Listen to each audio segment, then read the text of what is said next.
ಈಗಾಗಲೇ ಮುಖ್ಯಮಂತ್ರಿಗಳು ನಾನು ಬೆಳಗಾಂ ಡಿವಿಷನ್ನಲ್ಲಿ 7 ಜಿಲ್ಲೆ ಮತ್ತು ಕಲಬುರಗಿ ಡಿವಿಷನ್ನಲ್ಲಿ 8 ಜಿಲ್ಲೆ, ತುಮಕೂರು, ಚಿತ್ರದುರ್ಗ ಇವೆಲ್ಲ ರಿವ್ಯೂ ಮಾಡ್ಕೊಂಡು ಬಂದಿದ್ದೀವಿ. ನಿನ್ನೆ ತಾನೇ ನಾನು ತುಮಕೂರು ರಿವ್ಯೂ ಮಾಡ್ಕೊಂಡು ಬಂದೆ.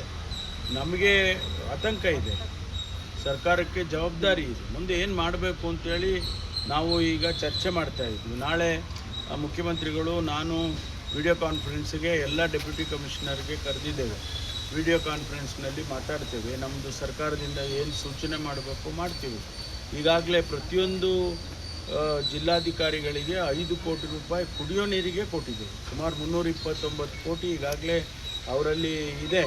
ಅದ್ರ ಜೊತೆಯಲ್ಲಿ ಪ್ರತಿ ಡಿ ಸಿ ಹತ್ರ PD ಅಕೌಂಟಲ್ಲಿ 600-700 ಕೋಟಿ ರೂಪಾಯಿ ಹಣ ಇಟ್ಟಿದ್ದೀವಿ. ಅದು ಯಾವ ಇಂತಹ ಸಂದರ್ಭದಲ್ಲಿ ಉಪಯೋಗ ಮಾಡಿಕೊಳ್ಳಿ ಅಂತ ಹೇಳಿ ತಿಳಿಸಿದ್ದೇವೆ.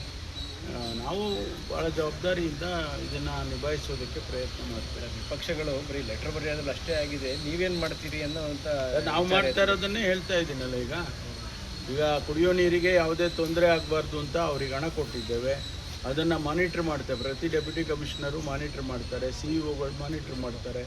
ನೀವೇನು ಮಾಡ್ತೀರಿ ಅಂದರೆ, ಈಗ ನಾನು ಪತ್ರ ಬರೆದಿದ್ದೇನೆ ಕೇಂದ್ರ ಸರ್ಕಾರದಿಂದ ಅವರು ಹಣ ಕೊಡಿಸ್ಲಿ. ಆ ನಿಯಮಗಳನ್ನು ಬರ ಪರಿಸ್ಥಿತಿಯಲ್ಲಿ ಬರಪೀಡಿತ ಪ್ರದೇಶ ಅಂತ ಘೋಷಣೆ ಮಾಡೋದಕ್ಕೆ ಕೆಲವು ನಿಯಮಗಳನ್ನು ಕೇಂದ್ರ ಸರ್ಕಾರ ಮಾಡಿದೆ. ಅದನ್ನು ರಿಲ್ಯಾಕ್ಸ್ ಮಾಡಿ ಅಂತೇಳಿ ನಾನು ಪತ್ರ ಬರೆದಿದ್ದೇನೆ. ಇಡೀ ದೇಶದಲ್ಲಿ ಇವತ್ತು ಬರೀ ಕರ್ನಾಟಕದಲ್ಲಲ್ಲ, ಇಡೀ ದೇಶದಲ್ಲಿ ಬರ ಇದೆ.